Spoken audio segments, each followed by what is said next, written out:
Alors, nous allons attaquer la troisième et dernière partie de chimie de l'année. Cette troisième partie de chimie, c'est de l'oxydoréduction. Oxydoréduction qu'on avait vu en première. Du coup, j'ai préféré vous faire deux feuilles de rappel, donc une et deux. Ces deux feuilles de rappel, vous les avez dans le dossier classe. Alors, pour vous rappeler quoi? Pour vous rappeler ce qu'est un oxydant. La définition, je vous l'ai mis ici. Un oxydant, c'est quoi? Eh bien, c'est une entité chimique, une espèce chimique qui est capable de gagner un ou plusieurs électrons. Un électron, c'est E-. Donc, je vous ai mis le petit moyen mémotechnique ici. Un oxydant, il gagne. Et puis, un réducteur, c'est quoi? Eh bien, un réducteur, c'est une espèce chimique qui est capable de perdre ou de céder, de donner un ou plusieurs électrons. Donc, un réducteur perd. Alors, on peut se servir aussi du moyen mémotechnique, le RED cède. Le réducteur cède un ou plusieurs électrons.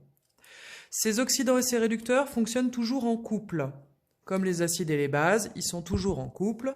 On met toujours l'oxydant en premier et le réducteur en deuxième. Je vous ai mis quelques exemples ici. Dans Ag plus Ag, c'est donc Ag plus l'oxydant et Ag le réducteur. Dans I2, I-, c'est donc I2 l'oxydant et I- le réducteur. Toujours oxydant en premier, réducteur en deuxième. Ces oxydants et ces réducteurs sont liés par des demi-équations. Les demi-équations, c'est ce qu'on va apprendre à faire ici. Au niveau des demi-équations, deux possibilités, soit une demi-équation de réduction, soit une demi-équation d'oxydation.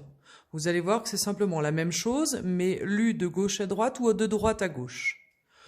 Pour une demi-équation de réduction, on fait quoi? On note l'oxydant plus un certain nombre d'électrons, on verra après comment on le trouve, qui donne le réducteur.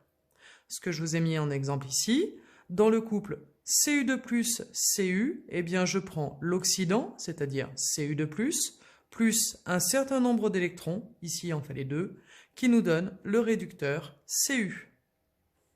Si je l'écris en sens inverse, si le réducteur donne un oxydant plus des électrons, c'est-à-dire la même chose que celle-là mais lue à l'envers, là à ce moment-là on est sur une oxydation. On ne va pas se compliquer la vie tout de suite. Pour l'instant, je vais vous apprendre à écrire des réductions. Alors, la méthode systématique, c'est quoi? Je vous ai mis les 5 étapes ici. Essayez de bien vous rappeler de ces 5 étapes. On les fait toujours dans l'ordre. La première chose, on part de l'écriture de base. L'écriture de base, c'est quoi? C'est d'écrire l'oxydant plus des électrons, on verra combien, qui donne le réducteur. J'ai pris l'exemple du couple I2-I-. Je prends l'oxydant, I2, plus un certain nombre d'électrons qui me donne le réducteur I-. Étape suivante. J'équilibre les éléments autres que H et O. Ici, j'ai des I. J'ai 2 I de ce côté. Au départ, je n'avais que un I de moins de ce côté. Donc, un seul I. Je vais donc rajouter un 2 là devant, coefficient stoichiométrique, qui me permet donc d'équilibrer les iodes, les I.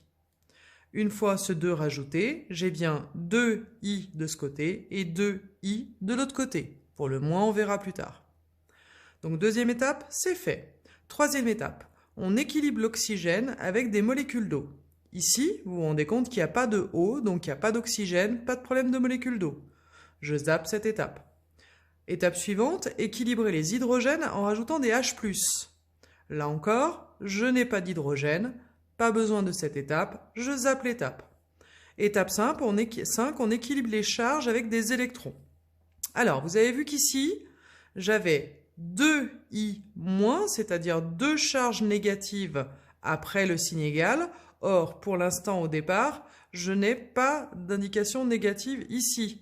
J'ai juste point d'interrogation électron. Je sais que je vais mettre un certain nombre d'électrons, mais je ne sais pas combien. Eh bien, regardez, il va falloir mettre 2 électrons de façon à avoir 2 charges négatives sur cette partie. La même chose de ce côté puisqu'on avait 2 charges négatives sur cette partie. On a donc bien équilibré notre demi-équation. Je vous ai fait 2 autres exemples avec le couple H+, H2 et avec le couple MnO4- MnO2.